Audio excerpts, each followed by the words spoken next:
아, 진짜 또 자고 간다고? 어이가 없다. 나는 오늘 밖에서 잘 거야. 도대체 왜 다들 자기 중심적으로 사는 거야? 내가 뭐하러 결혼했나 몰라. 매주 주말마다 시골까지 내려가야 하고 생활비도 빠듯한데 겨우 100만 원 가지고. 진짜 뭐가 아쉬워서 이 집에서 자고 간대. 거기가 자기 집인 줄 알아? 짜증나 죽겠네. 구독과 좋아요, 알람 설정 꾹 눌러주세요. 안녕하세요. 저는 65살 김은선입니다. 저는 이런 며느리랑 같이 살고 있습니다. 오늘 이야기 끝까지 들어주시고 여러분이라면 어떻게 하실지 의견을 아래 댓글에 부탁드립니다. 그날 손자가 휴대폰 통화 버튼 하나를 눌렀을 때부터 제 인생이 완전히 바뀌었어요. 하루 이틀 애 봐주고 밥 좀 챙겨준 게 죄라면 죄였을까요? 며느리는 제가 그렇게 만만해 보였던 모양입니다. 그날 밤 상황은 이랬어요. 평소처럼 손자 주호가 저희 집에 와 있었고 저는 전날 복용하지 못한 약 때문에 머리가 지끈거렸어요. 병원 예약은 다음 주였지만 이틀째 약을 못 먹으니 어지럼증이 오기 시작하더라고요. 아휴, 주호야, 할미 좀 놓을게. 이 약을 먹어야 정신을 차릴 수 있을 것 같네. 손자는 이제 막 걷기 시작한 돌 지난 아기였어요. 걷는 것도 엉거주춤인데 휴대폰은 어찌나 잘 만지는지. 제가 누운 방 맞은편에서 아들 재훈이가 소파에 앉아 맥주 한 캔을 들고 있었고 며느리는 외출 중이라 집에 없었습니다. 그런데 갑자기 거실에서 며느리 민주의 목소리가 들렸습니다. 그것도 전화로요. 야, 이재훈, 너네 엄마 오늘 또 자고 간다며? 그럼 나는 오늘도 밖에서 자고 들어가야겠네? 그 순간 저는 숨이 턱 막혔습니다. 누가 들으면 저를 불청객 취급하는 줄 알겠어요. 갑자기 자고 간다 하면 어쩌자는 거야? 나도 좀 쉬자. 진짜 네 집 사람들은 다 지들밖에 몰라. 그 말에 아들 이름을 부르려다 목이 메었습니다. 저는 멍하니 방에서 꼼짝 못하고 있는데 며느리의 음성은 계속 들려왔습니다. 내일 먹을 것도 없어. 네가 알아서 챙겨드려. 나 오후에나 들어갈 테니까. 에이, 진짜 짜증나. 결혼 잘못했어, 정말. 그 순간 제 온몸이 식었습니다. 그 목소리엔 술 기운이 잔뜩 묻어 있었고 진심이 아주 또박또박 배어 있었습니다. 이게 지금 무슨 소리야? 불 꺼진 방, 혼자 듣는 이 음성은 악몽 같았어요. 며느리가 나를 이렇게 생각했다는 걸, 그것도 손자 덕분에 알게 됐다는 게 더 충격이었고요. 아들은 거실에서 조용히 자고 있었고 손자는 자다 깨어 아빠를 깨우려 하며 몸을 흔들더라고요. 그 애가 아니었으면 저 통화는 그냥 스쳐 지나갔을 일입니다. 한참을 멍하게 앉아 있다가 저는 조심스럽게 아들의 어깨를 흔들었어요. 재훈아, 일어나봐. 지금 민주가 어디 있는 줄 아니? 응? 왜요, 엄마? 민주 지금 일 보고 집 오고 있지 않을까요? 재훈아, 너 통화 안 했니? 민주가 아까 통화했는데 그거 주호가 받아버렸어. 그제야 재훈이 눈이 휘둥그레졌습니다. 전 재훈이에게 며느리의 말 중 일부만 들려줬어요. 민주가 오늘도 자고 간다고 하니까 자긴 또 외박해야겠다더라. 그냥 친구 집 간다는데 이게 무슨 말이냐? 정말 그런 말을 했다고요? 그럴 리가 없는데, 민주가요? 재훈이의 얼굴이 창백해졌습니다. 그제야 저도 눈물을 참지 못했어요. 내가 어떻게 대해줬는데 이렇게 나를 몰래 욕할 수 있냐? 엄마, 죄송해요. 제가 민주한테 물어볼게요. 저도 솔직히 요즘 이상하다고 느꼈어요. 그날 밤 저는 방으로 다시 들어갔습니다. 몸이 너무 무거워서 이불을 덮기도 힘들 정도였어요. 주호가 제 옆에 와서 잘 붙어 자는데 그 따뜻한 체온에 도리어 더 눈물이 났습니다. 저는 그날 밤 단 한숨도 못 잤습니다. 내가 며느리한테 이렇게까지 속았나.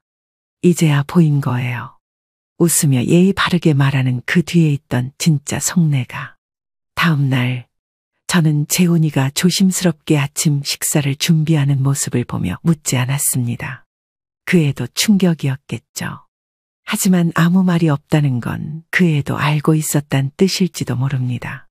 그때부터였습니다. 이 집에서 계속 머무는 게 맞는가? 아들과 며느리 사이에 내가 있어도 되는 건가? 아니, 그보다 더 큰 문제는 내 손주 주호를 이런 환경에 두어도 되는가였습니다. 그날 손자의 손가락이 눌러준 통화 한 통으로 저는 사람을 다시 보게 됐고 제 남은 인생도 다시 생각하게 됐습니다.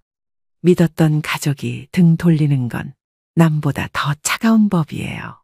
이제 저는 그 진실을 똑똑히 알게 되었습니다. 그날 밤 손자가 누른 전화 한 통의 며느리의 본심을 듣고 난 뒤 저는 오랫동안 묻어둔 제 과거를 곱씹기 시작했어요. 솔직히 그때까지도 며느리를 미워하지 못했습니다. 그 아이가 뭔가 잘못되었겠거니 힘든 일이 있었겠지. 이런 마음이 먼저 들었어요. 왜 그랬을까요? 제가 그동안 너무 많은 걸 참고 살아와서 그랬던 것 같아요. 남편은 아이들 대학 보내고 얼마 지나지 않아 세상을 떠났어요. 지병이 있었지만 그토록 빨리 갈 줄은 몰랐죠. 그 사람은 늘 말했어요. 당신이 애들 대학만 보내면 나머진 내가 다 책임질게. 그때부턴 편하게 살아. 하지만 약속은 지켜지지 않았어요. 약을 손에 쥐고도 제대로 치료받지 못한 채 남편은 그렇게 떠났습니다. 장례식 끝나고 난 다음 날 저는 미역국을 끓였어요. 애들이 굶을까 봐요. 그땐 그게 당연한 줄 알았어요. 저희 집에는 두 남매가 있어요. 첫째는 아들 재훈이, 둘째는 딸 재희.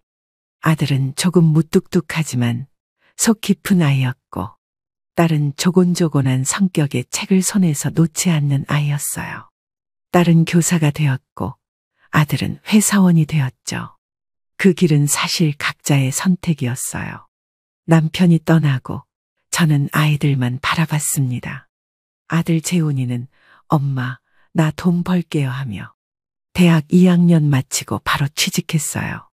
학교는 나중에 야간으로 다니면 되죠. 지금 당장 엄마 힘드신데 돈부터 벌어야죠. 그 말을 들었을 때 마음이 힘들었어요. 딸아이는 어학연수를 다녀오겠다고 했고 저는 흔쾌히 보내줬죠. 딸의 유학 비용이 적지 않았어요.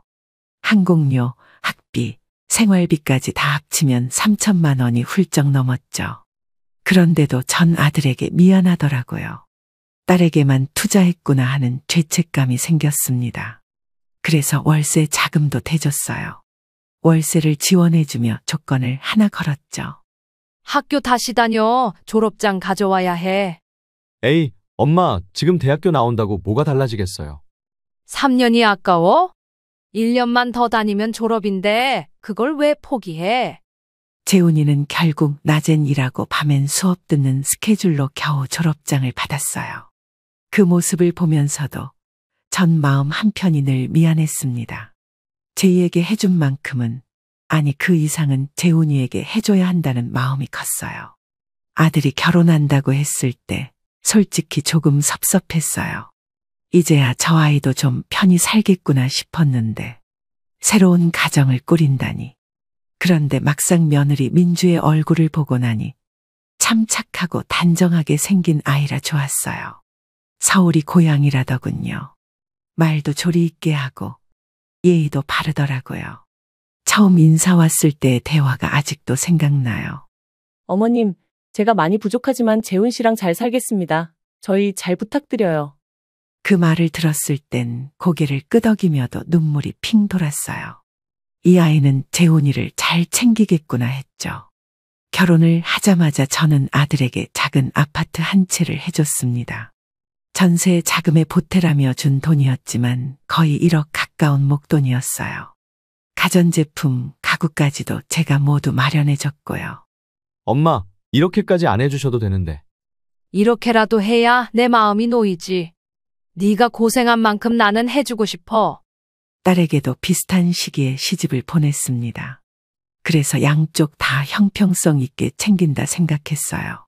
하지만 그렇게 키운 아들인데도 며느리가 들어오고 나서부턴 점점 거리가 멀어지는 느낌이 들었어요. 처음엔 명절이나 생일, 손주 생일 때만 얼굴을 비추더니 점점 1년에 한두 번 그것도 급한 일 생겼다며 밥 한 끼도 안 먹고 가는 날이 많아졌죠. 딸 제이는 자주 안양에 내려왔어요. 이런 말을 하더라고요. 엄마, 오빠는 왜 그렇게 무심해? 뭐 필요한 거 있을 때만 오잖아. 일이 바쁘겠지. 애도 있고 너도 이해 좀 해라. 근데 이상하지 않아? 자기가 김치 몇 통 갖고 간 건 말도 안 하면서 엄마가 해준 건 당연하게 생각하잖아? 그때도 저는 아이들을 감싸고만 돌았어요. 그래도 내 자식인데 남한테 흉볼 순 없다는 생각이 먼저였거든요. 하지만 마음속에 무언가가 쌓이기 시작했던 건 손주가 태어난 이후부터였습니다. 아들이 처음 며느리 민주를 데려왔을 때 저는 솔직히 감동했어요. 그 아이는 조곤조곤 말도 잘하고 눈웃음이 참 예뻤거든요. 어머님, 처음 뵙겠습니다. 재훈이가 어머님이 정말 따뜻한 분이라고 했어요. 그 말을 듣는데 마음 한켠이 간질간질했어요. 재훈이 녀석, 늘 무뚝뚝하더니 여자 앞에선 꽤 자상한가 보다 싶었죠. 서울 출신이라며 부모님도 오랫동안 서울에서 사셨다고 했어요. 말끝마다 존댓말을 붙이고 무릎을 모으고 앉아있던 그 아이를 보며 이 집엔 사람 복이 있다 그런 생각도 했습니다. 그땐 정말 몰랐어요. 그 예의와 미소 뒤에 얼마나 철저히 계산된 이중적인 면이 숨어 있었는지. 결혼식은 무난히 치렀습니다. 제가 주도해서 예식장부터 혼수까지 대부분 도왔고 신혼집은 서울 외곽의 작은 아파트를 하나 전세로 마련해줬어요. 집값이야 말할 것도 없이 비쌌지만 처음 시작하는 아이들에게 부담만은 안기지 말자는 생각이 먼저 들었어요. 결혼 초부터 돈 걱정하면 뭐 하겠니? 살면서 천천히 갚아도 된다. 엄마, 진짜 너무 고마워요. 정말 감사합니다. 어머님, 기대도 안 했는데. 그 말 지금도 기억나요.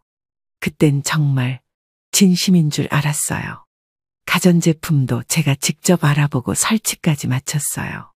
냉장고, 세탁기, TV는 물론이고 침대랑 식탁까지 손수 골랐죠. 딸 결혼 때도 그랬지만 아들 결혼 땐 더 신경을 썼던 것 같아요. 아들이니까 며느리가 불편하지 않게끔 해줘야 할 것 같았거든요. 그리고 저는 마음을 비웠습니다. 이제 애들 가정은 애들 몫이다. 난 그저 멀리서 바라보자. 그런데 그게 말처럼 쉬운 일이 아니더라고요. 재훈이 부부가 결혼하고 난 뒤 안양 집은 참 조용해졌어요. 아들이 서울로 떠난 뒤론 명절 아니면 얼굴 보기 힘들더군요. 한 번은 재훈이가 혼자 내려왔어요. 엄마, 민주가 이번엔 처가에서 명절 보내기로 했대요. 그 말에 고개는 끄덕였지만 솔직히 속 은 좀 쓰렸어요. 그래도 처가도 처가 나름 사정이 있겠지 싶어 넘겼습니다. 하지만 그 뒤로도 며느리가 함께 오는 일은 손에 꼽을 정도였어요. 그 와중에 딸 제이는 주말마다 안양 집에 왔어요. 엄마, 오빠네는 왜 이렇게 안 와? 명절도 며느리 혼자 안 오는 거 처음 봤어. 요즘은 다들 그래. 바쁜가 보지. 그땐 몰랐죠. 그 바쁨이 시댁을 기피하는 이유였다는 걸요. 며느리는 이상하게도 저와 단둘이 있는 자리를 피했어요. 전화도 늘 아들을 통해서 했고 용건도 짧았어요. 어머님, 저희 이번 주는 일정이 있어서 못 내려가요. 다음에 꼭 찾아뵐게요. 그 말이 반복되다 보니 이제 다음이 언제인지도 모르게 됐어요. 그러다 어느 날 둘이 함께 내려왔습니다. 그땐 딱딱한 분위기 없이 웃으며 안부도 묻고 했죠. 어머님, 지난번에 김치 정말 맛있게 먹었어요. 친구들이 극찬했어요. 그럼 다음에 올 땐 통으로 몇 개 싸줄게. 친구들 나눠줘. 그런데 알고 보니 김장철에 와서 몇 통씩 가져가곤 다음날 처가에 갔다는 얘기를 들었어요. 손자가 태어나면서 조금 변화가 생겼어요. 민주가 출산하면서 잠시 일을 쉬고 주호가 태어난 거예요. 처음 손자를 안았을 때 눈물이 핑 돌았습니다. 그렇게 예쁠 수가 없었어요. 아들이 안고 오는 손자 보며 눈빛에 기운이 돌더라고요. 엄마, 주호 어때요? 너무 작죠? 아유, 작기는 할미 눈엔 왕자님이다. 왕자님. 저는 조리원비와 유모차값 명목으로 500만 원을 쥐어줬어요. 그 뒤로 애들 부부는 한 달에 한두 번은 오기 시작했어요. 그때부터였습니다. 이상하게도 며느리의 태도가 사람 대 사람 같지가 않았어요.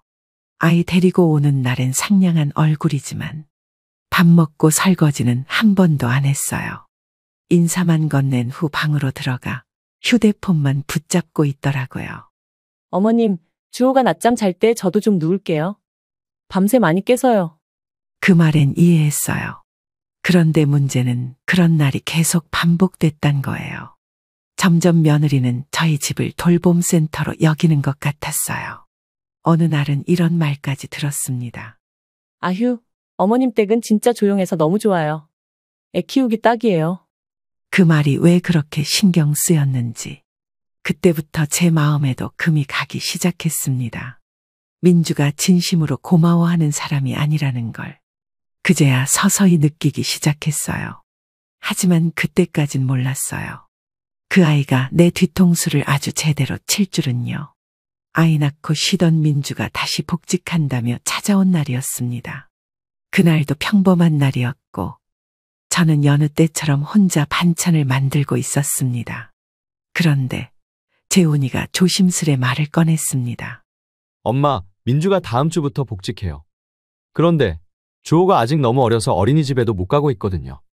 그 순간 저는 이번에도 부탁하려고 왔구나 싶었어요. 말을 꺼낸 표정이 이미 정해진 답을 기다리는 사람 같더라고요. 그래서 민주가 그러는데 혹시 엄마가 주호를 여기서 봐주실 수 있을까요? 매주 주말마다 저희가 데리러 오고요. 한숨이 나올 법도 한데 저는 그저 조용히 앉아 있었습니다. 멀리 있는 것도 아니고 내 손자였으니까요. 어머님, 제가 일주일 동안 주호 생활 리듬이랑 밥 먹는 방법 다 알려드릴게요. 5개월 만이에요. 그때까지만 봐주시면 돼요. 민주의 눈엔 간절함이 묻어 있었습니다. 그 아이의 말을 그대로 믿은 제가 바보였죠. 민주는 그 주 주호와 함께 제 집에 머물렀습니다. 말 그대로 인수인계를 하겠다는 거였어요. 낮잠은 몇 시, 이유식은 어떻게, 시도 때도 없이 설명이 이어졌습니다. 저는 메모까지 하며 꼼꼼히 배웠어요. 아이를 키운 경험이 있다고는 해도 요즘 육아는 또 다르다며 민주는 한참을 설명하고 또 설명했어요. 요즘은 천기저귀 안 써요. 어머님, 기저귀도 피부에 맞는 걸 써야 해요. 그리고 아기 세제도 별도로 써야 돼요. 그 말에 고개를 끄덕이며 애써 웃었죠. 알겠어. 뭐든 너희가 하던 방식대로 해볼게. 그렇게 일주일이 지나고 민주는 캐리어를 끌고 올라갔습니다. 그날 이후로 저는 매일 주호와 하루를 시작했어요. 아침 7시에 기상, 이유식, 낮잠, 기저귀 교체, 목욕. 하루 24시간이 모자랐습니다. 몸은 힘들었지만 손자 얼굴만 보면 마음은 풀렸어요. 아이 웃음이 그만큼 위로가 되는 줄 그때 처음 알았어요. 그런데 문제는 그 다음 주부터였습니다. 처음엔 주말마다 주호를 데리러 오던 재훈이 어느 순간부터는 바쁘다, 차가 막힌다며 연락이 늦어졌고 나중엔 아예 안 오는 날도 생기더라고요. 엄마, 이번 주는 일정이 꼬여서요. 다음 주에 주호 데리러 갈게요. 괜찮죠? 괜찮냐니 그 질문에 괜찮다고 대답한 제 입을 때려주고 싶었어요. 저는 한 번도 안 괜찮다는 말을 하지 못했어요. 어느 날은 병원에 갈 일이 생겼습니다. 6개월 전 예약해둔 정기검진이 있었거든요. 저는 며느리에게 전화를 걸어 혹시 하루 내려올 수 있냐 물었어요. 민주야, 나 내일 병원 예약이 있어서 잠깐 다녀와야 하는데 주호 좀 맡아줄 수 있을까? 어머, 저 지금 천안에 교육 중이에요. 이번 주 내내 내려와 있어요. 금요일 저녁에나 올라가요. 순간 가슴이 철렁 내려앉았습니다. 내일은 병원도 병원이지만 약이 다 떨어져 가던 상황이었거든요. 어머님, 병원 일정 바꾸셔야 할 것 같아요. 결국 전화를 끊고 병원에 다시 연락했어요. 다행히 일주일 뒤 오후 일정으로 다시 예약을 받을 수 있었죠. 그 일로 저는 깨달았습니다. 이제 잠깐 봐달라는 말이 책임져 달라로 바뀌었다는 걸요. 그 다음 주 아들에게 상황을 이야기하자 재훈이는 그제야 휴가를 쓰겠다고 했습니다. 엄마, 그날 병원 다녀오실 때 제가 주호 데리러 갈게요. 제가 휴가예요. 그 말이 고맙기도 했지만 왜 내 일이 될 때마다 이렇게 힘겹게 부탁해야 하는지 속이 답답했어요. 그리고 진료 당일 아들이 주호와 함께 병원까지 데려다 줬습니다. 진료 후 아들과 셋이서 생선구이 집에서 밥을 먹고 집으로 향했어요. 그때만 해도 제 몸이 이상하게 무겁다는 걸 느끼고 있었죠. 아무래도 약을 안 먹은 여파인가 보다. 집에 가자마자 약을 먹고 쓰러지듯 누웠습니다. 그리고 그날 밤 손자가 며느리 전화를 받아버렸죠. 그 통화가 모든 걸 뒤바꾸게 될 줄은 그땐 아무도 몰랐습니다. 그날은 병원 정기검진이 있던 날이었습니다. 재훈이 휴가를 내고 저를 데려다주고 진료가 끝난 뒤엔 셋이서 생선구이를 먹었죠. 민주는 일이 있어 동행하지 못했지만 나름 가족 같은 하루였어요. 아들 집에 잠시 들렀다가 몸이 너무 피곤해서 소파에 앉았다가 그대로 잠이 들었어요. 몸이 무거웠고 약기운도 돌던 터라 정신이 흐릿했죠. 그런데 그 잠 속에서 저는 다시는 돌아갈 수 없는 진실을 듣게 됐습니다. 한밤중이었어요. 주호가 칭얼대며 거실로 기어나와 울고 있었고 아들 재훈이는 술 한잔 했는지 소파에 엎드려 잠들어 있었습니다. 저는 주호를 안고 재훈이의 핸드폰을 손에 쥐었던 주호 손에서 폰을 빼내려다 그만 주호 손가락이 스피커 통화 버튼을 눌러버렸습니다. 그 순간 전화가 연결되었고 거짓말처럼 며느리의 목소리가 집안 가득 울려 퍼졌습니다. 아, 진짜 또 자고 간다고? 어이가 없다. 나는 오늘 밖에서 잘 거야. 그 목소리는 술에 잔뜩 취해 있었고 짜증과 경멸이 그대로 묻어 있었습니다. 도대체 왜 다들 자기 중심적으로 사는 거야? 내가 뭐하러 결혼했나 몰라. 매주 주말마다 시골까지 내려가야 하고 생활비도 빠듯한데 겨우 100만 원 가지고. 저는 핸드폰을 든 채 굳어버렸어요. 가슴이 쿵쾅대고 손이 덜덜 떨렸어요. 그동안 봐왔던 민주의 웃는 얼굴, 어머님 덕분이에요 하던 그 목소리, 그 모든 게 다 가면이었단 사실을 그날 밤 저는 제 귀로 확인한 겁니다. 진짜 뭐가 아쉬워서 이 집에서 자고 간대? 거기가 자기 집인 줄 알아? 짜증나 죽겠네. 순간 저는 전화기를 빼뜯 꺼버렸습니다. 거실에서 자고 있는 아들을 보자 더 화가 치밀었고 그대로 재훈이 등을 세게 쳤습니다. 이재훈, 너 일어나봐. 당장 일어나봐. 엄마, 왜요? 무슨 일이에요? 민주가 지금 밖에서 잔다고. 너 핸드폰으로 통화 연결된 거 내가 들었어. 네? 무슨 소리세요? 아들은 당황하며 폰을 들여다봤습니다. 통화 기록은 생생히 남아 있었고 주호가 스피커폰을 누른 것도 믿기 힘들지만 사실이었어요. 민주가 그랬어. 이 집이 자기 집인 줄 아느냐? 왜 자고 가냐? 짜증난다고. 설마 농담이겠죠? 술 마셨겠죠? 농담이었으면 좋겠다. 그런데 그 말들이 농담 같았니? 아들은 말없이 고개를 떨궜습니다. 그제야 조금씩 눈을 뜨는 듯했어요. 처음엔 믿고 싶지 않았겠죠. 하지만 자꾸 반복되는 민주의 외박과 말도 없이 들어오지 않는 날들. 이젠 더 이상 우연이 아니라는 걸 본인도 느끼고 있었던 겁니다. 엄마, 나 사실 민주가 이상하다고 느낀 적 있어요. 친구들 만난다고 하면서 새벽에 들어오거나 아예 외박한 적도 몇 번 있었고요. 그걸 지금 말해? 너는 왜 그렇게 사람 믿고만 살았니? 설마 싶었어요. 그냥 스트레스 받았나 보다, 육아도 힘들고 하니까 그랬나 보다 했죠. 저는 말이 나오지 않았어요. 결혼한 지 몇 년 안 됐는데 벌써 이 모양이고 손자를 낳고도 그 책임감 하나 제대로 갖지 못하는 모습에 속이 문드러졌습니다. 그날 새벽 며느리는 집에 들어오지 않았습니다. 저는 거의 밤을 꼬박 새웠고 아들은 한참을 멍하니 앉아 있더군요. 다음 날 아침 현관문이 열렸고 민주가 비틀거리며 들어왔습니다. 어머님, 아직 계셨네요? 죄송해요. 일이 늦게 끝나서요. 지금이 몇 시야? 어제 왜 연락도 없이 안 들어왔어? 그냥 친구 집에서 술 한잔하다 자버렸어. 뭐가 그렇게 문제야? 그 말투, 그 당당한 표정.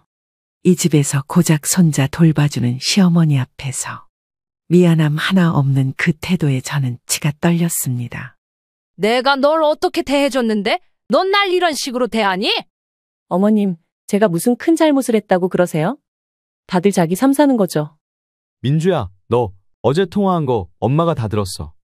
스피커폰으로 주호가 통화 버튼 눌렀다고. 그 말을 듣자 민주 얼굴이 하얗게 질렸습니다. 그건 그냥 술김에 한 말이고 기분이 좀 안 좋아서. 술김에도 본심은 나오는 법이야?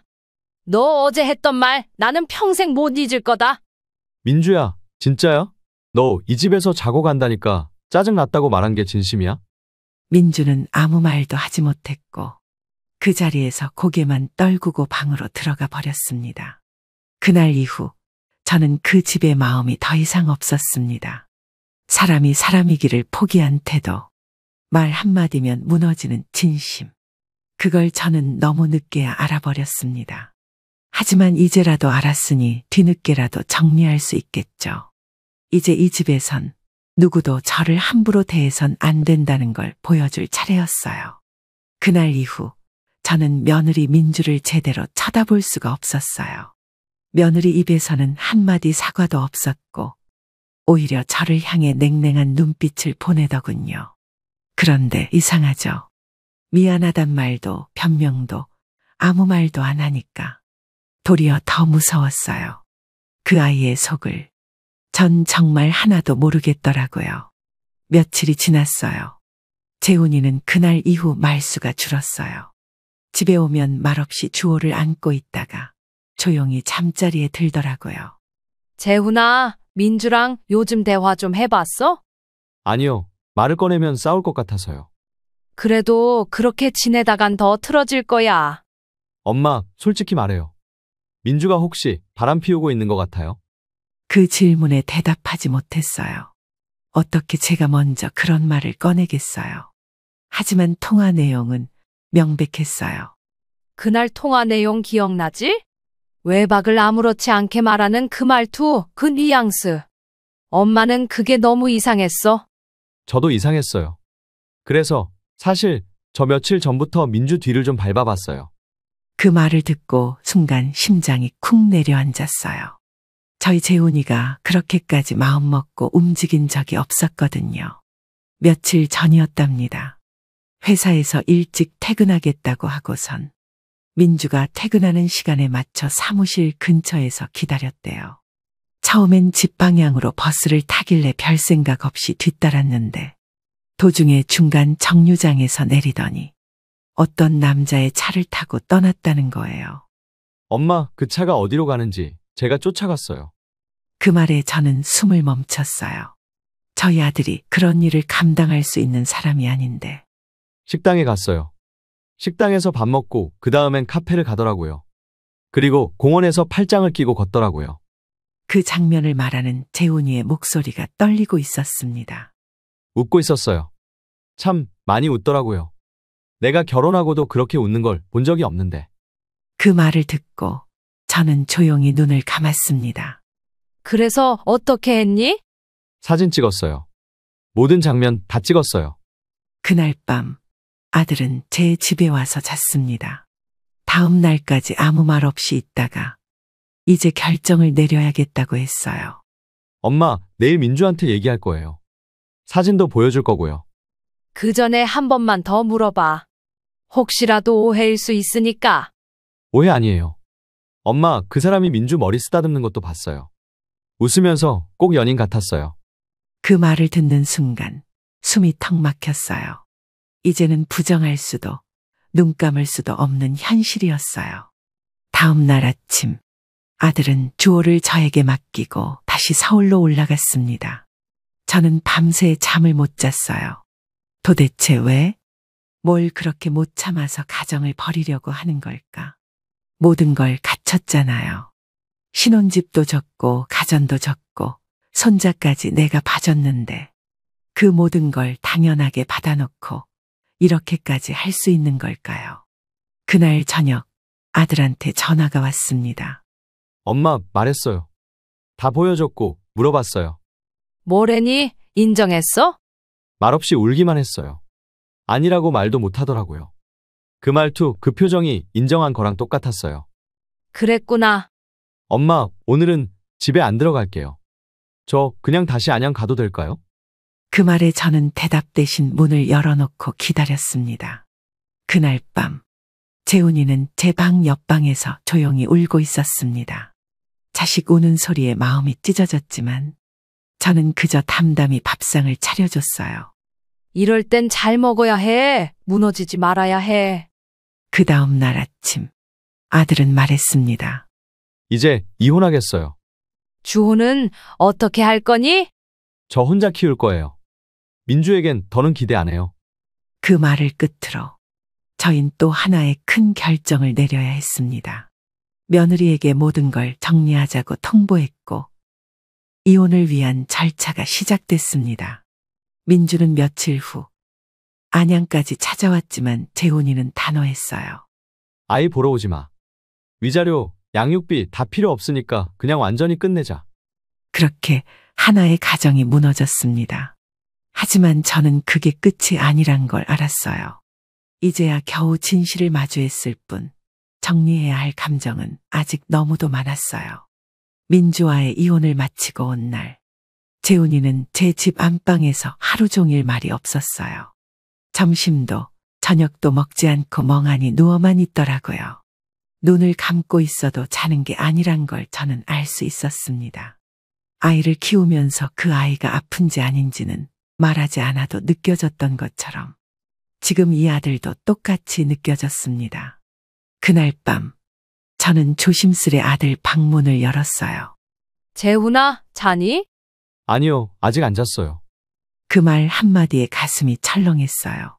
아들이 어렸을 때 감기 걸려서 콧물이 줄줄 흐르던 날, 제 옆에서 아니요, 아직 안 잤어요 하며 눈물 보이던 그 얼굴이 겹쳐졌습니다. 저는 살며시 아들의 옆에 앉았어요. 많이 힘들지? 말해봐. 혼자 끙끙 앓지 말고.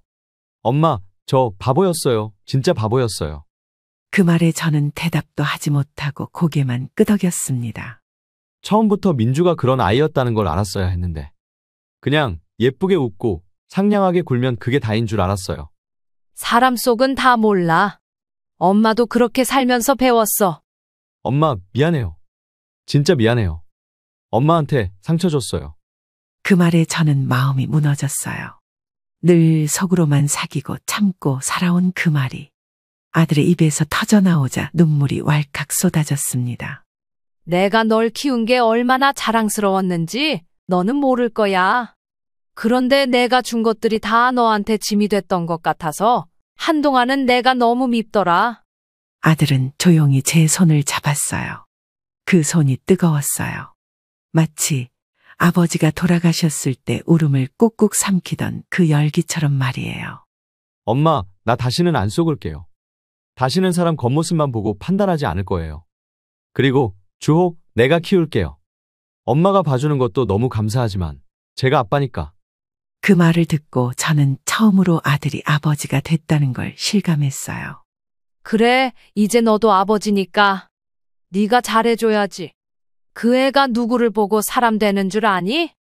아빠를 보고 잘하는 거죠. 맞아. 나중에 주호가 물어보면 네가 자랑스러운 아빠였다고 말할 수 있게 살아봐. 그날 이후 재훈이는 조금씩 변했습니다. 출근 전엔 주호를 깨워 이유식을 먹이고 퇴근하고 와서는 기저귀도 갈고 목욕도 시키더라고요. 그리고 주말마다 청소를 하고 제가 손에 물 하나 안 묻히게 하려 애를 썼어요. 엄마, 오늘은 쉬세요. 제가 다 할게요. 너 언제 이렇게 사람 됐니? 이제라도 정신 차렸으니까 다행이죠. 어느 날 주호가 옹알이를 하다가 처음으로 아빠라고 불렀어요. 그 소리를 듣고 재훈이는 주저앉아 엉엉 울었습니다. 엄마, 얘가 아빠라고 했어요. 들으셨어요? 응, 들었어. 고생한 보람 있지? 그날 밤 세 식구가 함께 이불 깔고 누웠어요. 주호는 아빠 배 위에 누워 잠들었고 저는 그 옆에서 조용히 웃었어요. 그 순간만큼은 세상 무엇보다 따뜻하고 평화로운 시간이었어요. 며느리 민주가 집으로 한번 찾아왔던 날이 있었습니다. 무릎 꿇고 빌었어요.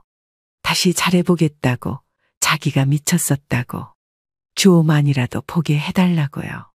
그런데 재훈이는 말없이 고개를 저었습니다. 이미 늦었어. 주호 앞에 다시는 나타나지 마. 정말 아이 얼굴도 못 보는 거야? 그날 네 통화, 네 표정, 난 다 봤어. 그 말 한마디면 됐어. 이젠 됐다. 민주는 그렇게 2번 다시 연락하지 않았고, 아들은 조정기간을 거쳐 정식으로 이혼을 마쳤습니다. 주호는 더 이상 울지도 않고 밤마다 편하게 잠들기 시작했어요. 저는 그게 무엇보다 고마웠어요. 이제 저는 아들한테 미안하단 말을 할 수 있게 됐어요. 재훈아, 그동안 엄마가 다 안아줘야 했던 걸 너 혼자 감당하게 해서 미안하다. 아니에요. 그 덕분에 이제 진짜 어른이 됐어요. 저희 셋은 정말 평온한 시간을 보내고 있었습니다. 주호는 이제 낮잠도 잘 자고 밤에는 칭얼거림도 줄어들었고요. 재훈이도 전보다 훨씬 말수가 늘었고, 퇴근 후엔 제 손을 먼저 잡아주곤 했어요. 엄마, 주호가 오늘 나한테 손뼉을 쳐줬어요. 웃으면서요. 그게 다 너 덕분이지. 얼마나 잘 돌봤으면 그래. 그렇게 조금씩, 아주 조금씩 저희 가족은 회복되고 있었습니다. 그런데 어느 날이었어요. 주말 아침, 아직 이불 정리도 안 했을 때 집 전화기가 울렸어요. 처음에는 혹시 민주의 친구인가 싶었어요. 그런데 곧 자신을 밝혔습니다. 민주의 엄마예요. 그 한마디에 저는 등줄기로 식은땀이 흘렀습니다. 아, 네, 무슨 일이시죠? 어머님, 아무리 그래도 그렇지. 딸 하나 있는 사람 마음은 조금 생각해 주셨어야죠. 그 말에 저는 벼락을 맞은 듯 멍해졌습니다. 무슨 말씀이신지 모르겠네요. 딸이 이혼당할 만한 짓을 했는데 제가 뭘 더 어떻게 생각해야 하죠? 사람 일이 다 그런 거잖아요. 실수할 수도 있는 건데 어떻게 그렇게 단칼에 끊으실 수가 있어요? 손주 얼굴도 못 보게 하고. 참다 저는 전화기를 꽉 쥐고 소리쳤습니다. 그 실수가 뭔 줄은 아세요? 남편 두고 딴 남자 만나며 웃던 거요. 그게 실수인가요? 아휴, 그러니까 아이한테만이라도 기회를 주세요. 저희 민주가 아직 정신 못 차려서 그렇지. 정신 못 차린 걸 잘 아시네요? 그러면 훈계를 하셔야지. 왜 저한테 전화를 하셔서 따지세요? 사돈은 한참 말이 없더니 결국 본심을 드러내더군요. 주호, 그래도 반은 저희 집 핏줄 아닙니까? 너무 완전히 끊어버리시려는 것 같아서 드리는 말씀입니다. 그 말에 저는 목이 뜨거워졌습니다. 그럼 지금까지 제가 키운 시간은 뭔데요? 제 아들의 피는 어디 갔고 제가 헌신한 육아는 뭐가 되는 건데요? 주호를 핑계로 딸 변명하지 마세요. 민주가 자격이 없으니 제가 키우는 겁니다. 그 애한테 다시는 접근하지 마세요. 전화를 끊고 나서도 저는 손이 덜덜 떨렸어요. 그날 오후 재훈이에게 조심스레 말했습니다. 재훈아, 민주네 쪽에서 전화 왔다. 뭐라고 했는데요? 딸이 불쌍하다. 손주 좀 보여달라. 이딴 소리였지. 정말 이제 와서? 어처구니가 없네요. 그날 저녁 민주도 연락을 해왔습니다. 이번엔 문자였어요. 어머님, 제가 잘못했어요. 정말 미안해요. 주호 얼굴이라도 볼 수 있을까요? 그 문자 한 줄에 전 온몸이 식었습니다. 그제서야 저는 확실히 느꼈어요. 얘네는 끝난 게 아니라 다시 틈을 만들려고 한다는 걸요. 다음 날 사돈이 집 앞까지 찾아왔습니다. 직접 얼굴을 보고 말하고 싶다며요. 저는 문을 열어주지 않았어요. 현관 밖에서 소리 높이는 그 목소리만 들었습니다. 사돈, 아무리 그래도 너무하신 거 아닙니까? 저희 민주는 진짜 후회하고 있어요. 손자 좀 보게 해주세요. 지금 그 손자 당신 딸이랑 상관없어요. 끝났어요. 그녀는 거듭 말을 돌려 말했지만 끝내 저는 문을 열지 않았습니다. 그날 밤 저는 스스로에게 맹세했어요. 이제부터는 누구도 내 가족을 함부로 들쑤시게 두지 않겠다. 내가 지킬 사람은 내 아들과 내 손주 하나면 된다. 그리고 그 결심을 행동으로 옮기기 위해 다음 날 변호사 사무실에 찾아갔습니다. 혹시 전처 측에서 접근하거나 연락할 경우 법적으로 차단할 수 있나요? 변호사는 조용히 고개를 끄덕이며 말했습니다. 물론 가능합니다. 접근금지 가처분 신청부터 준비하시죠. 저는 미련 없이 그 서류에 서명했습니다. 접근금지 가처분 신청이 접수되자 민주는 아무 말도 하지 않았습니다. 그 이후로는 문자 하나 없었고 그의 엄마도 더 이상 연락이 오지 않았어요. 재훈이는 말없이 제 옆을 지켰고 저는 집안일을 하면서도 늘 귀를 세우고 있었습니다. 혹시라도 또 어디서 들이닥칠까봐. 그 긴장감 속에서도 저는 단 한 번도 후회하지 않았습니다. 아니, 오히려 이제야 제 자리를 되찾은 기분이었어요. 며칠 뒤 법원으로부터 연락이 왔습니다. 이혼은 이미 마쳤지만 접근금지 조치는 정식으로 심리해야 한다고 하더군요. 날짜가 잡히고 저는 옷장 앞에 서서 한참을 고민했어요. 이 나이에 법정까지 가는 제가 참 우습기도 하고 대체 왜 이런 고생을 하고 있나 싶기도 했죠. 그래도 문득 손자가 눈앞에 아른거렸어요. 저애만큼은 저처럼 속고 살지 않게 해야 했어요. 조정기일 날 법원 대기실에 앉아있는 제 앞에 민주와 그 엄마가 나란히 앉았습니다. 재훈이는 손을 꼭 쥔 채 제 옆에 있었고 저는 순간 마음이 흔들릴 뻔했지만 그때 들었던 그 말들, 그 표정들, 그게 뇌리를 쳤어요. 재훈아, 괜찮지? 괜찮아요. 엄마가 여기까지 와준 것만으로도 든든해요. 민주는 저를 바라보며 입을 열었습니다. 어머님, 그날은 제가 많이 취했어요. 감정이 격해서 그런 거고요. 주호는 제 자식이에요. 그 말에 저는 웃음이 났습니다. 너 자식이라 부를 자격이 있어? 네가 애 보는 날보다 내가 애 본 날이 더 많다. 그건 너도 알지? 재판장 안으로 들어갔고 판사 앞에서 저는 진심을 말했습니다.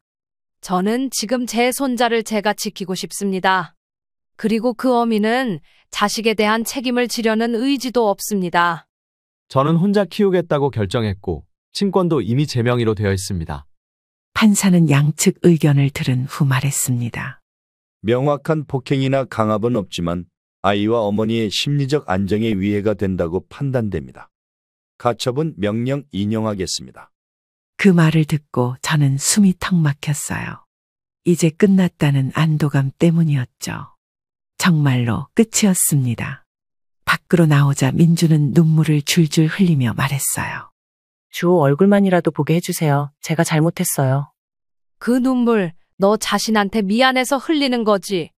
주호를 위한 눈물은 아니야. 사돈, 너무 딱딱하게 굴지 마세요. 딸 가진 마음 좀 이해해달라고요. 나도 딸 있어요. 근데 이렇게는 안 키워. 그날 이후 민주는 2번 다시 나타나지 않았습니다. 그리고 저는 마침내 이 집의 문을 잠그면서 제 마음도 문을 닫았습니다. 이제 다시 시작입니다. 재훈이는 회사에 복귀했고 저는 주호와 아침을 맞으며 하루를 시작합니다. 장 보러 나갈 땐 유모차 끌고 낮잠 자는 시간엔 제 손을 꼭 잡은 작은 손을 보며 잠시 숨을 고릅니다. 어느 날 주호가 말했습니다. 할머니? 그 한마디에 저는 또 울었어요. 그동안의 고생이 그 한마디에 다 보상받는 기분이었어요. 며칠 전 오래된 친구가 제게 말했어요. 너 아직도 애 본다고 고생해? 그냥 며느리한테 다시 맡기지 그래. 그런 소리 말어. 난 지금이 제일 행복해. 이제 저에겐 다시 돌려받을 것도 없고 더 이상 빼앗길 것도 없어요. 하지만 남은 인생은 제가 지킨 것들로 채워갈 겁니다. 욕심 없이, 기대 없이, 그저 서로의 안부를 묻는 것으로 충분했습니다. 세상은 여전히 변덕스럽고 사는 건 여전히 쉽지 않았습니다. 하지만 저희는 알게 됐습니다. 저희가 진정으로 원했던 건 아무것도 기대하지 않고 그저 하루하루 건강하게 살아가는 것이라는 걸. 창문 너머로 바람이 스쳤습니다. 저는 조용히 속삭였습니다. 고맙다, 나의 삶아. 그리고 다시 따뜻한 저녁을 준비하러 부엌으로 향했습니다. 오늘도 내일도 그렇게 살아가기로. 여러분들 오늘 이야기 어떠셨나요? 여러분들의 소중한 의견을 아래 댓글에 공유해 주세요. 첫째, 남은 생활비 반환 금액을 6개월 내에 모두 갚는다. 엄마, 그건 너무. 둘째, 아파트의 소유권을 내 명의로 이전하고 너희는 3개월 내에 이사 간다. 어머니, 그럼 저희는 갈 곳이 없어요. 셋째, 차량은 즉시 반납한다. 이 조건을 거부하면 정식 재판으로 진행됩니다. 그럼 소송 비용과 이자까지 추가로 부담하게 되겠죠. 이거 말고 다른 대안은 없는 거예요? 박 사장님이 결정하실 일입니다. 선택해 소송으로 가든지 합의하든지. 62세 박인숙 씨는 새벽 4시에 눈을 떴습니다. 몸이 천근만근이었지만 국밥집을 운영한 지난 30년 동안 한 번도 늦게 일어난 적이 없었습니다. 평소와 같이 국밥집에 나간 박인숙 씨는 가볍게 스트레칭으로 하루를 시작했습니다. 정신이 말똥해지기 시작하자 곧바로 냄비에 사골을 넣었습니다. 뜨거운 물이 부글부글 끓어오르기 시작하자 인숙 씨의 머릿속도 바빠졌습니다. 오늘은 인숙 씨에게 특별한 날이었기 때문입니다. 인숙 씨의 아들인 승우가 여자친구를 집에 데려오는 날이었기 때문입니다. 벌써 결혼을 생각할 나이가 되었구나. 인숙 씨는 흐뭇하면서도 왠지 모를 서운함이 느껴졌습니다. 남편 없이 홀로 승우를 키운 세월이 주마등처럼 스쳐 지나갔습니다. 그래도 이제 새 인생을 살아가겠다고, 새로운 가족을 데리고 오겠다고 했던 만큼 준비를 잘해줘야겠다 싶었습니다. 인숙 씨는 냉장고에서 고기와 야채를 꺼냈습니다. 아들의 여자친구가 어떤 사람일지 몰랐지만 정성껏 대접하고 싶었습니다. 인숙 씨도 처음 시댁에 인사 갔을 때 시어머니가 정성껏 차려준 밥상이 떠올랐습니다. 처음 받아보는 따뜻한 세월에 상처받은 마음들이 사르르 아무는 듯한 느낌을 받았습니다. 인숙 씨 그런 따뜻한 정을 예비 며느리에게 주고 싶었습니다. 항상 그런 생각을 하고 있었던 인숙 씨에게 아들 승우 씨가 기회를 주었습니다. 엄마, 저녁에 시간 있으세요? 며칠 전 승우 씨가 건넨 한마디에 인숙 씨는 설레기 시작했습니다. 인숙 씨는 분주히 재료를 손질하며 오늘 저녁에 만나게 될 예비 며느리를 상상했습니다. 저녁 7시가 되자 초인종이 울렸고 인숙 씨는 물기 묻은 손을 닦은 후 서둘러 문을 열었습니다. 문 앞에는 아들 승우 씨와 긴 생머리에 또렷한 이목구비를 가진 젊은 아가씨가 서 있었습니다. 한눈에 봐도 예비 며느리라는 걸 느낄 수 있었습니다. 엄마, 소개할 사람이에요.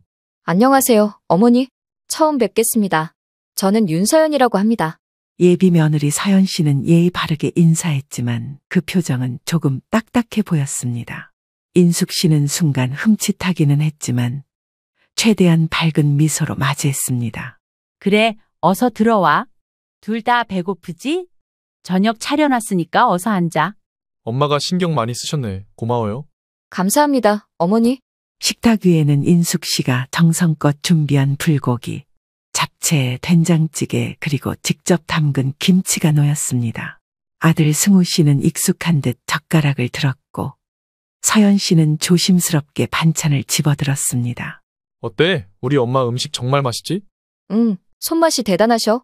어머니, 음식이 참 맛있어요. 서연 씨는 말은 그렇게 했지만 인숙 씨의 눈에는 예비 며느리가 승우 씨에게만 집중하고 있다는 것이 보였습니다. 애들끼리 잘 지내면 좋은 거지라고 생각했던 인숙 씨는 씁쓸해지는 듯한 느낌을 받았습니다. 그래도 예비 며느리와 친해지고 싶었던 인숙 씨는 먼저 말을 걸며 자연스럽게 분위기를 풀어가려 했습니다. 서연 씨는 어떤 일 해? 저는 IT 회사에서 마케팅 일을 하고 있어요. 오, 바쁘겠구나. 회사 다니면서 요리할 시간은 있어? 네? 요리는 잘 못해요. 요즘은 다 배달로 해결하니까요. 인숙 씨는 짧게 웃으며 고개를 끄덕였습니다. 요즘 젊은이들 중 음식해서 먹는 사람이 어디 있습니까? 알아서 하겠지 하는 마음이 들었습니다. 그러나 한편으로는 조금 걱정이 되었습니다. 아들 승우가 바쁜 직장 생활을 하면서 집안일까지 도맡아야 하는 건 아닐까 하는 불안한 마음이 말입니다. 식사를 마친 후 승우 씨가 갑자기 인숙 씨의 손을 덥석 잡았습니다. 엄마, 사실 오늘 중요한 이야기를 하려고 왔어요. 그래? 무슨 이야기인데? 우리 결혼하려고요. 인숙 씨는 순간 멈칫했습니다. 물론 언젠가는 아들이 결혼할 거라고 생각했지만 이렇게 갑작스러울 줄은 몰랐습니다. 그래? 두 사람 만난 지 얼마나 됐는데? 6개월 정도 됐어요. 서로 충분히 알아보고 결정했어요. 6개월, 인숙 씨의 가슴 한편이 불안해졌습니다. 하지만 아들이 인숙 씨를 바라보는 눈빛을 보니 결정을 존중해줘야겠다는 생각이 들었습니다. 그래, 엄마는 네가 행복하면 그걸로 충분해. 축하한다, 아들. 고마워요, 엄마. 승우 씨는 환하게 웃었고 서연 씨도 미소를 지었습니다. 분명 좋은 일이지만 알 수 없는 불안감으로 인해 인숙 씨는 어색한 미소밖에 나오지 않았습니다. 그렇게 아들의 결혼 준비는 빠르게 진행되었습니다. 인숙 씨는 평생 모아온 돈을 아낌없이 내놓았습니다. 30년간 국밥집을 운영하며 힘들게 모아둔 적금과 보험금을 모두 털어 아들에게 아파트를 사주었습니다. 아들 내외가 쓸 혼수도 손수 마련했고 신혼여행 경비까지 보태줬을 정도입니다. 처음에는 부담스러워하던 아들 내외는 인숙 씨가 해주는 지원을 모두 받았습니다. 승우야, 부족한 거 없지? 필요한 거 있으면 말해. 엄마, 이 정도면 충분해요. 너무 감사해요. 어머니 덕분에 정말 좋은 출발을 할 수 있을 것 같아요.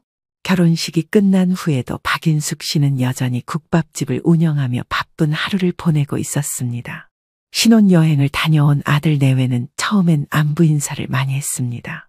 하지만 요즘에는 일이 많이 바쁜 건지 아들로부터 오는 연락은 뜸해졌지만 괜히 아이들에게 부담을 주고 싶지 않아 먼저 연락하지 않았습니다.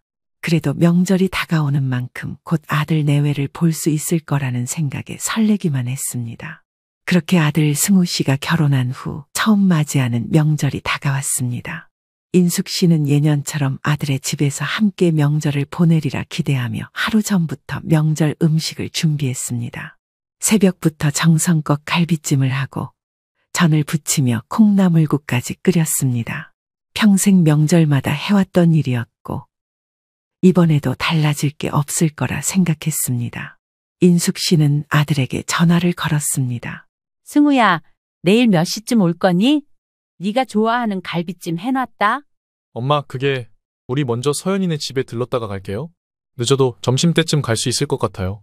그래, 그래도 같이 아침 차리는 게 좋지 않겠니?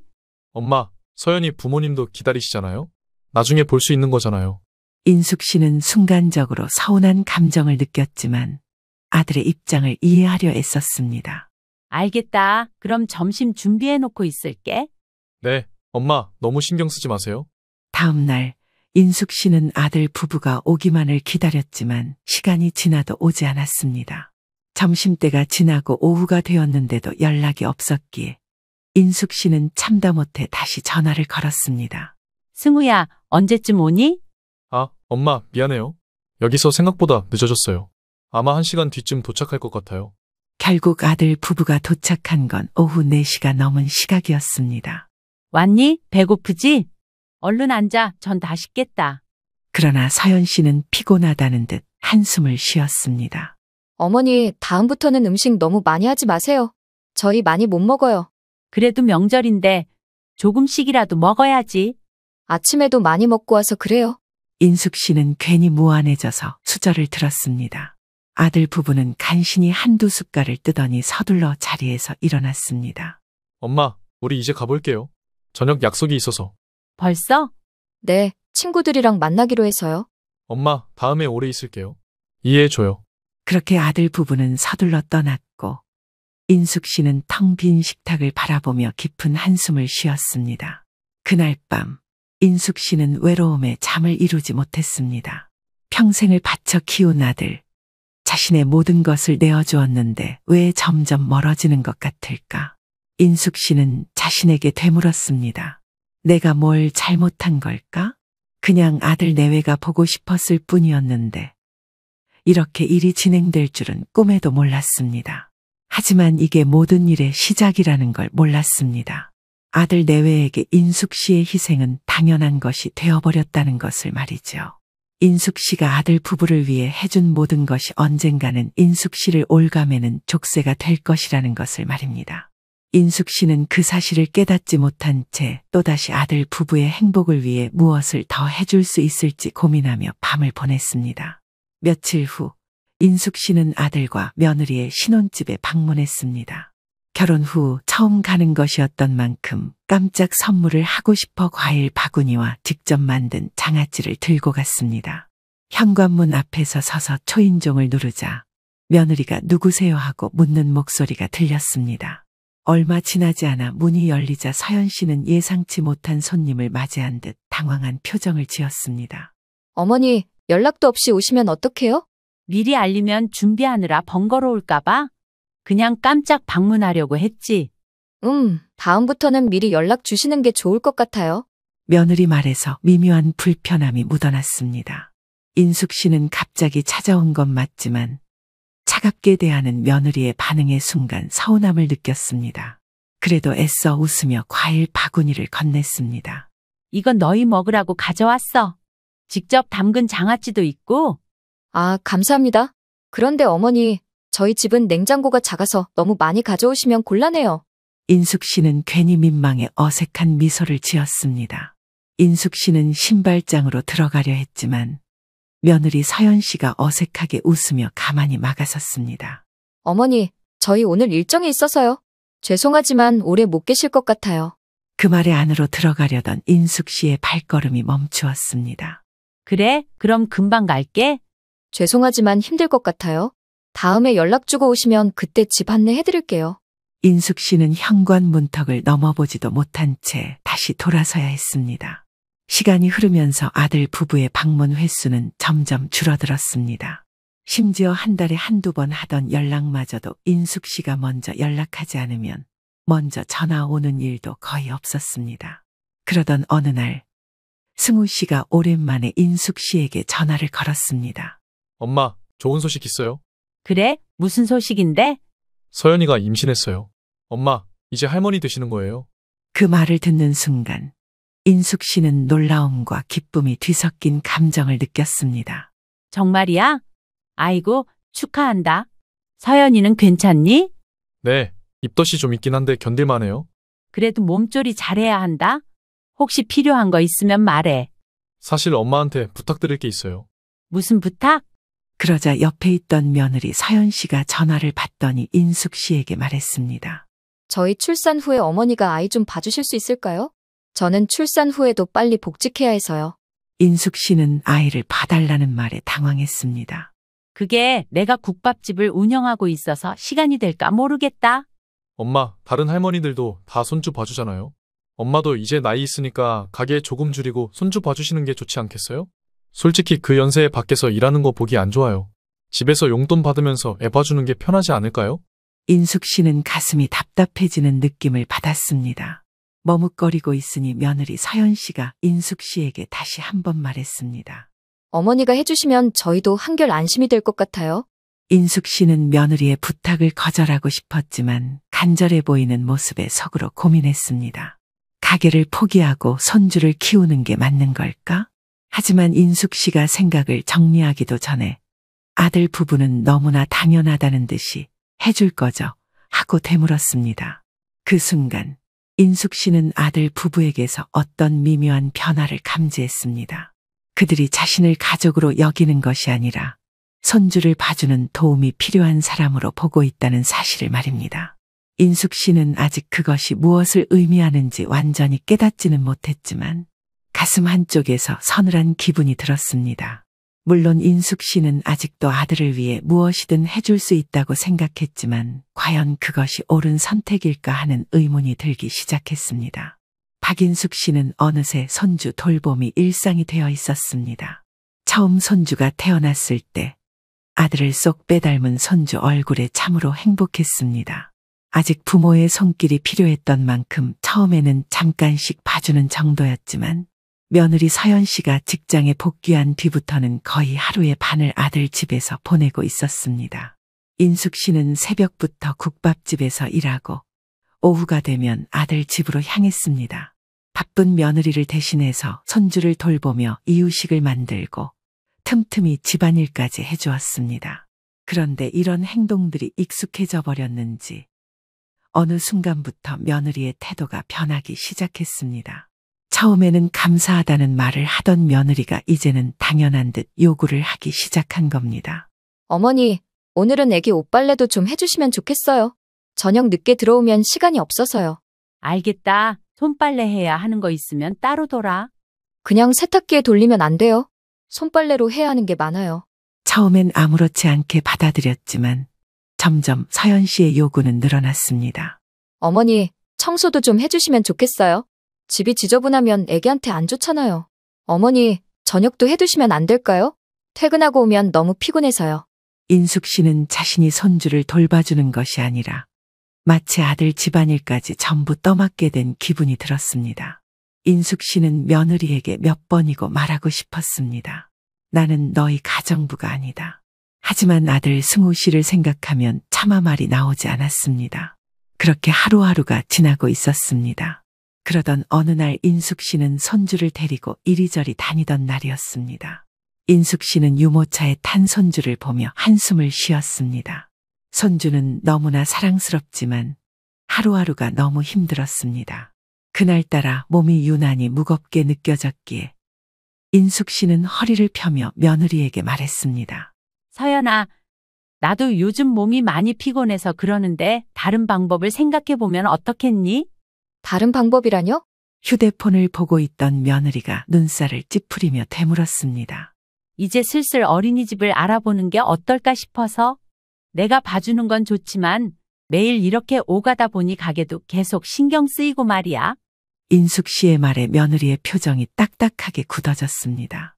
어머니, 다른 할머니들도 다 손주 봐주잖아요. 저희는 믿을 사람이 어머니밖에 없는데 어떻게 어린이집에 보내요?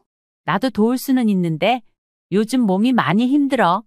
국밥집까지 줄여가면서 하려니 쉽지가 않구나. 그러자 서연 씨가 한숨을 푹 내쉬며 말했습니다. 그럼 어머니가 가게를 좀 줄이시면 되잖아요. 사실 어머니 연세에 그렇게 힘들게 일하시는 것도 걱정돼요. 인숙 씨는 순간 당황했습니다.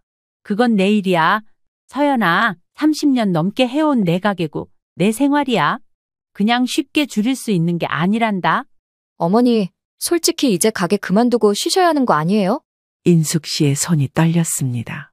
네가 그렇게 쉽게 말할 수 있는 일이 아니야. 어머니가 저희한테 손주 봐주는 걸로 시간을 보내면 서로 좋은 거잖아요. 어머니도 돈 벌려고 고생할 필요 없고 저희도 든든하고. 그 순간 인숙 씨는 알 수 없는 서러움이 치밀어 올라왔습니다. 내가 평생 일궈온 내 삶이 이 아이들에게는 이렇게 가볍게 여겨지는구나. 인숙 씨는 이 부분만큼은 넘어가선 안 되겠다는 생각에 며느리에게 차분하게 말했습니다. 서연아, 난 가게를 계속 할 거야. 손주 돌봐주는 건 내가 좋아서 하는 일이지만 내 일을 그만두는 건 전혀 다른 이야기야.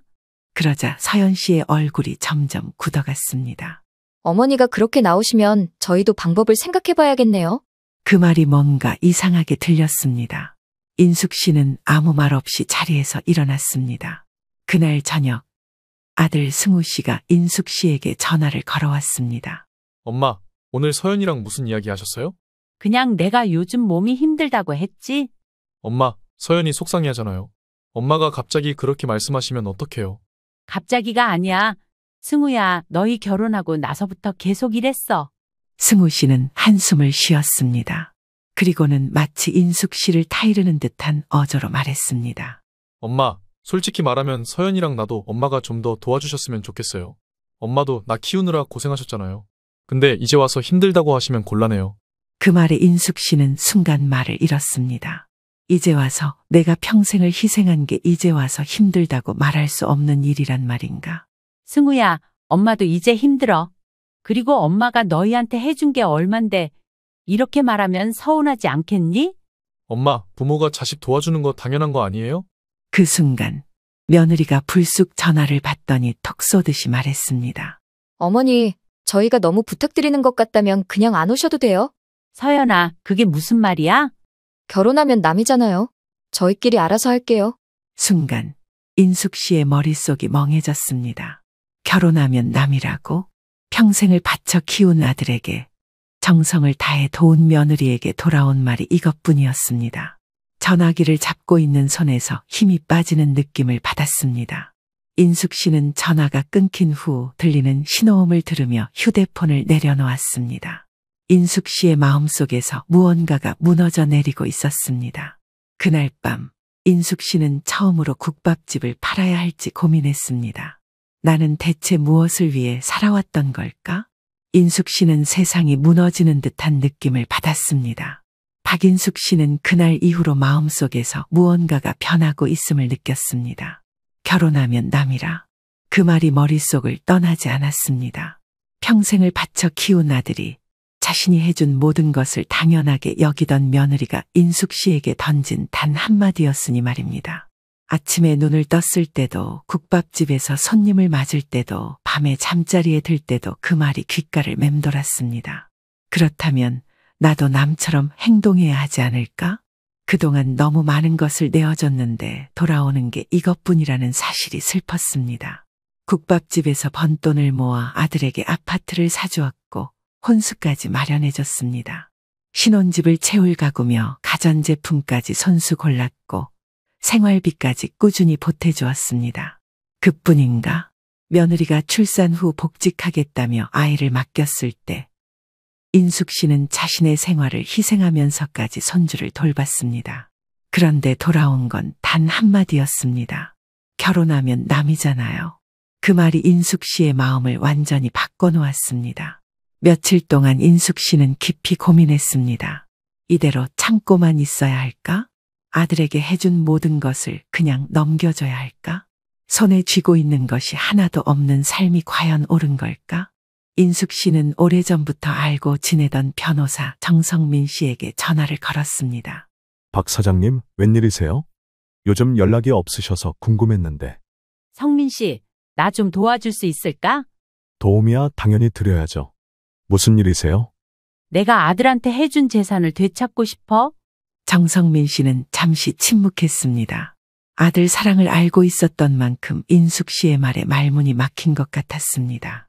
갑자기 무슨 일이 있었던 거예요? 이제야 정신이 든 것 같아서 그래.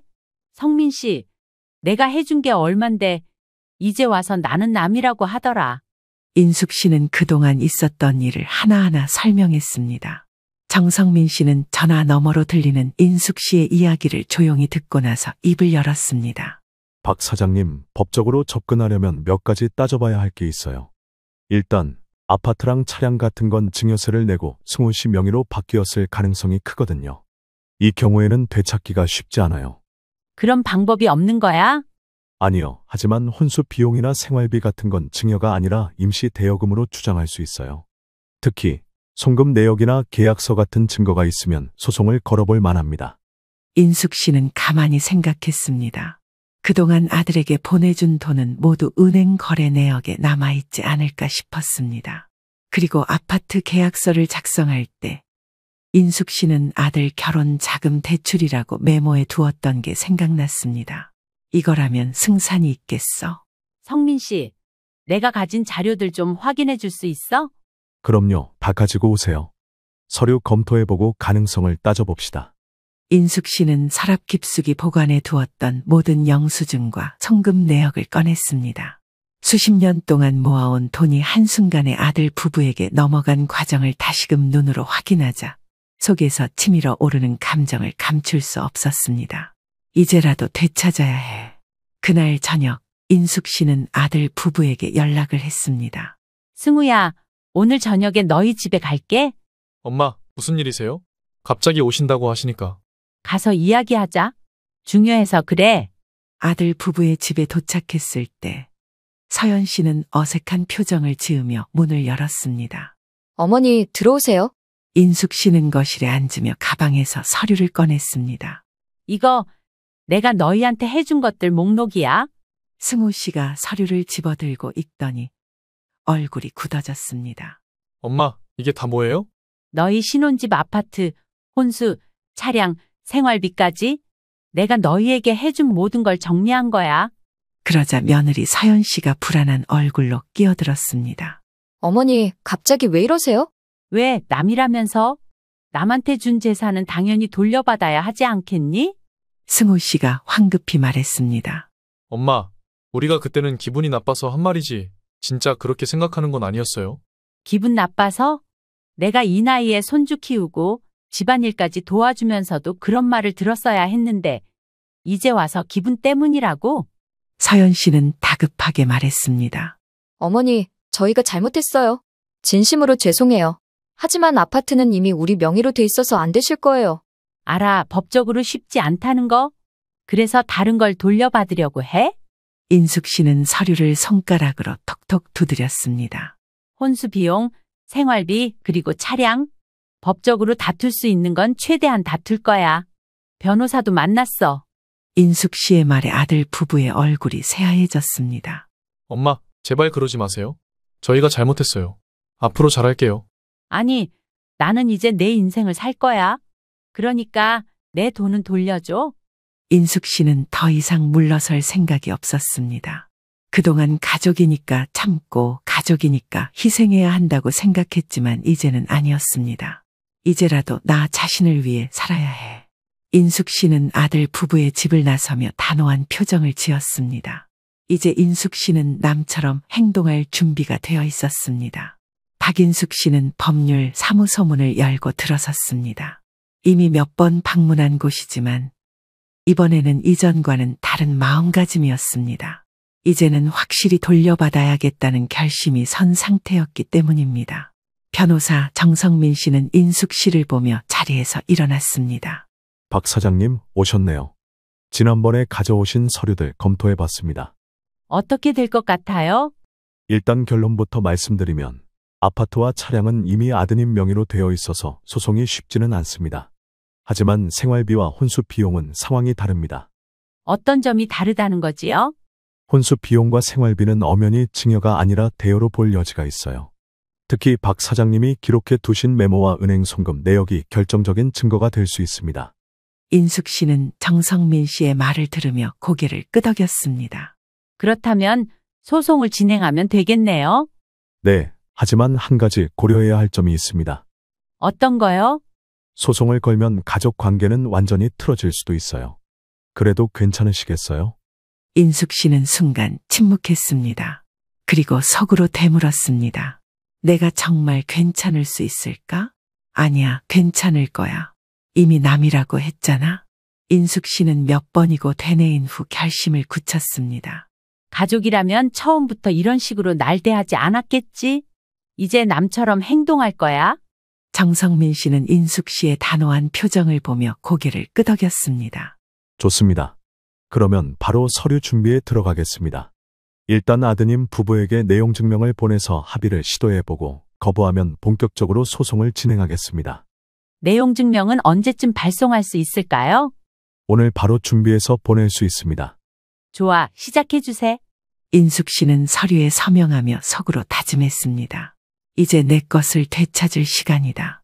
며칠 후 아들 내외의 집으로 내용 증명이 도착했습니다. 아들 부부는 서류를 읽고 충격을 받은 듯 했습니다. 오빠, 이게 뭐야? 어머니가 우리한테 돈을 돌려달라고 소송을 건다고. 설마 엄마가 진짜 소송을 하겠다는 거야? 오빠, 어머니한테 전화해봐. 승우 씨는 아내의 닭달에 당황한 얼굴로 인숙 씨에게 전화를 걸었습니다. 엄마, 이게 뭐예요? 무슨 내용 증명이 다짜고짜 와요? 승우야, 너희가 결혼하면 남이라며? 그래서 나도 남처럼 행동하려는 거야? 엄마, 우리가 그런 말 한 건 기분 나빠서 그랬던 거잖아요? 그 기분 나쁜 말 한마디가 내 결심을 굳히게 했어. 남이면 남답게 해야지. 어머니, 우리가 잘못했어요. 하지만 이렇게까지 하실 필요는 없잖아요. 잘못했다고? 잘못한 사람이 왜 이렇게까지 하냐고 따지는 거니? 승우 씨는 한숨을 쉬며 말했습니다. 엄마, 솔직히 말해서 지금 우리도 경제적으로 힘들어요. 갑자기 이렇게 큰 돈을 돌려달라고 하면 저희는 감당 못해요. 그러니까 너희가 감당 못할 돈을 나는 그냥 포기해야 하니? 승우 씨가 아무 말도 하지 못했습니다. 선택해. 협의해서 갚을 건지 아니면 법적으로 가야 할지. 오빠, 어머니 진짜로 소송할 것 같아? 엄마, 우리 시간을 좀 주세요. 바로 결정할 수 있는 일이 아니잖아요. 일주일 줄게. 그 안에 결정해서 연락해. 인숙 씨는 죽어가는 아들 내외의 목소리에도 단호하게 말했습니다. 일주일 후 승우 씨는 다시 인숙 씨에게 연락해 왔습니다. 엄마, 저희가 협의해서 갚겠습니다. 좋아. 그럼 변호사랑 같이 만나자. 합의서를 작성해야 하니까. 며칠 후 변호사 사무실에서 아들 부부와 마주 앉았습니다. 변호사 정성민 씨가 준비한 합의서를 건넸습니다. 합의 내용은 다음과 같습니다.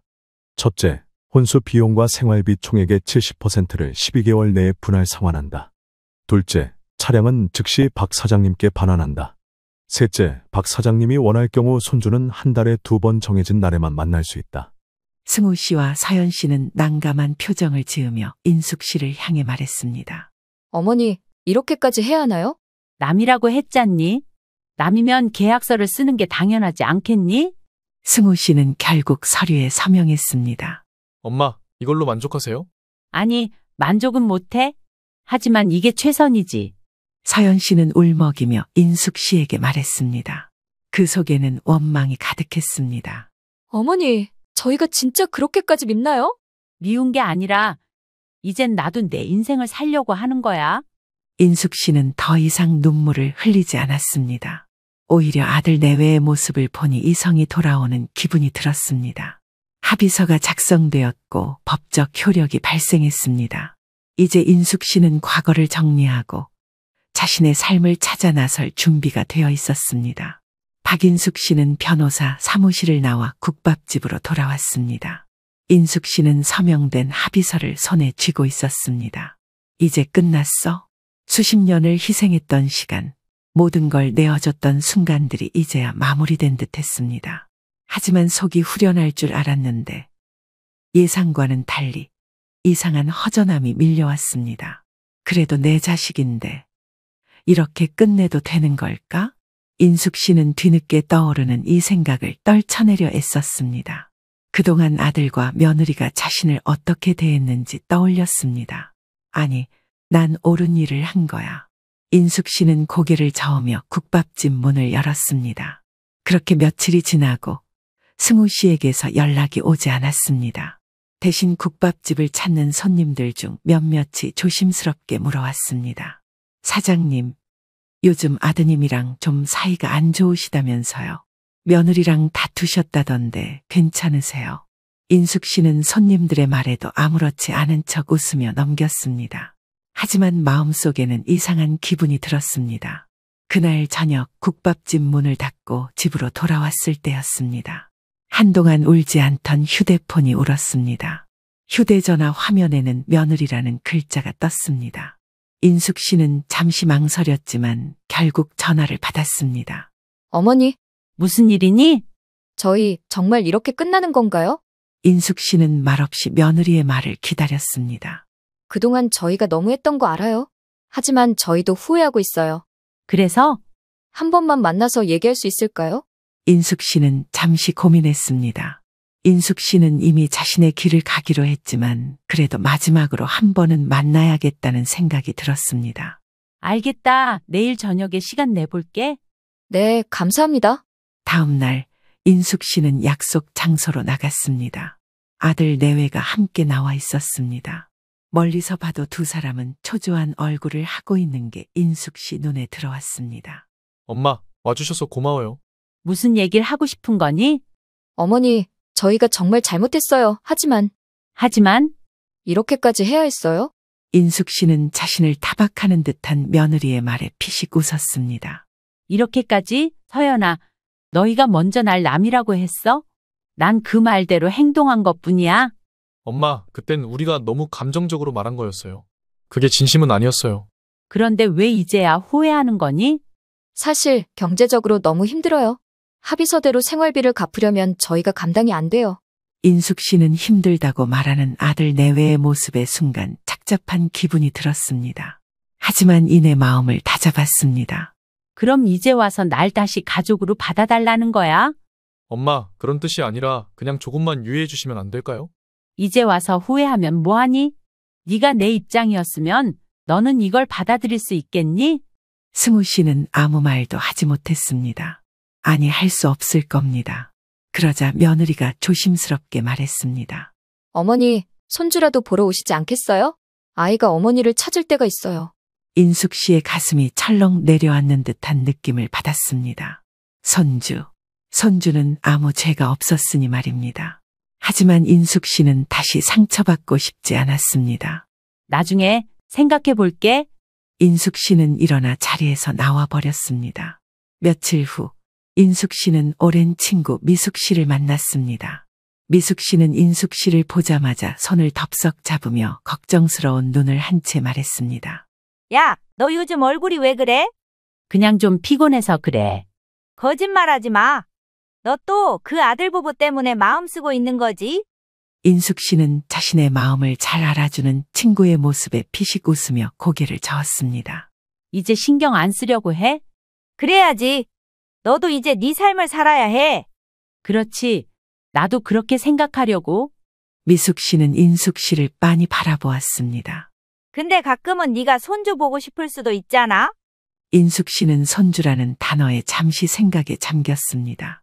물론 보고 싶기는 했지만 아들 부부에게 다시 끌려가고 싶지는 않았습니다. 그래도 나는 이제 내 길을 가야 해. 미숙 씨는 인숙 씨의 말에 고개를 끄덕였습니다. 맞아, 네가 선택한 길이잖아. 인숙 씨는 창밖을 바라보며 다시 한번 되뇌었습니다. 나는 이제 내 삶을 살 거야. 그렇게 시간이 흘러 인숙 씨는 평소와 같이 국밥집 문을 닫고 조용히 가게 안을 정리하고 있었습니다. 청소를 하기 위해 손을 바삐 움직이고 있었지만 인숙 씨는 며칠 전 있었던 아들 부부와의 만남을 떠올렸습니다. 이제 와서 후회한다고? 그럼 나는 지금까지의 상처를 어떻게 해야 하지? 아들 내외는 경제적으로 힘들다며 합의 조건을 완화해 달라고 했습니다. 이건 단순한 돈 문제가 아니야. 내 존엄과도 같은 문제지. 인숙 씨는 집으로 돌아온 후 서랍에서 변호사 정성민 씨가 준비한 법적 서류들을 꺼냈습니다. 합의는 이미 했지만 약속을 지키지 않는 아들 내외의 모습으로 인해 소송을 하기로 결심한 겁니다. 인숙 씨 손에는 소송 진행 서류, 송금 내역서, 재산 반환 요구서와 같은 서류가 준비되었습니다. 이제 이 모든 걸 법정에서 다툴 준비가 되어 있었습니다. 다음 날 인숙 씨는 눈을 뜨자마자 변호사 사무실에 가서 정성민 씨를 만났습니다. 박 사장님, 결심은 확고하신 거죠? 네, 이제 후퇴는 없어요. 좋습니다. 이미 법원에 소송 서류를 제출했으니 곧 아드님 부부에게 소장이 전달될 겁니다. 조정 기회가 한 번 주어지겠지만 거기서 합의가 안 되면 본격적인 재판으로 가게 됩니다. 상관없어요. 난 끝까지 갈 거니까요. 그런데 박 사장님, 한 가지 유리한 점이 있습니다.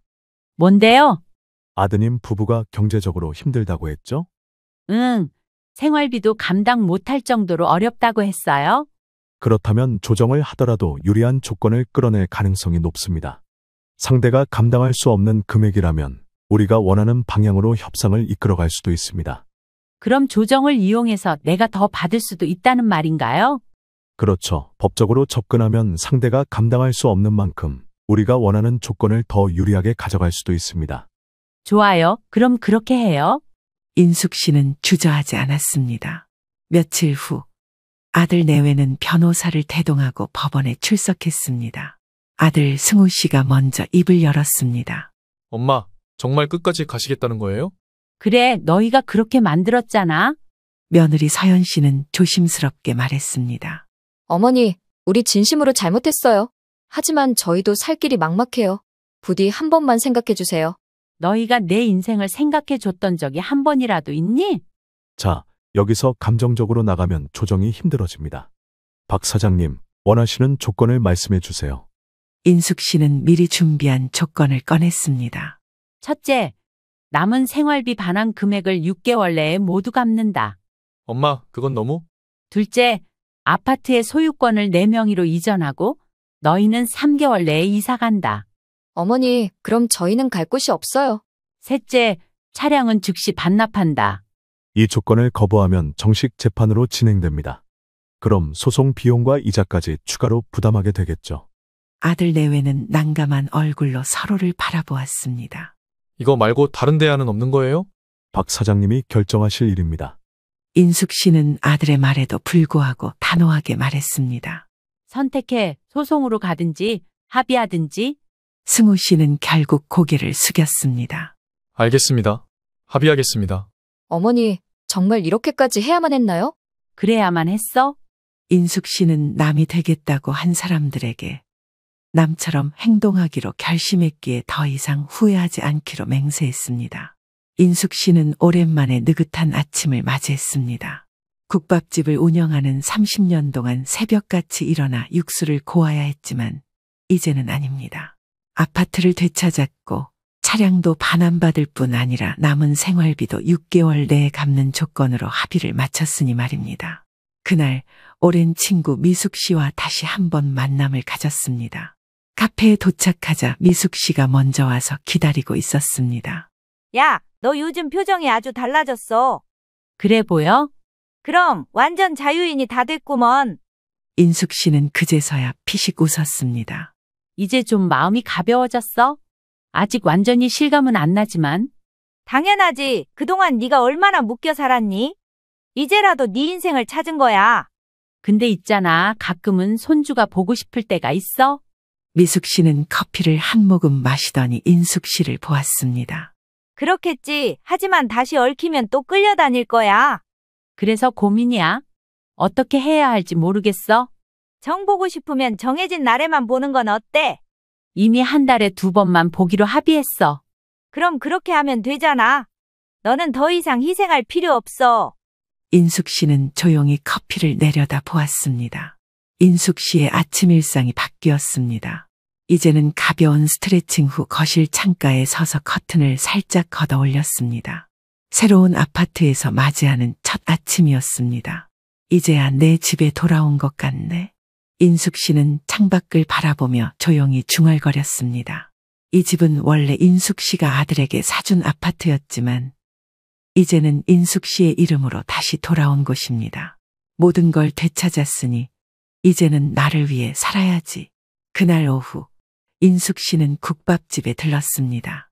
새로운 직원들을 고용하고 운영 시간을 줄였기 때문에 예전처럼 몸이 힘들지는 않았습니다.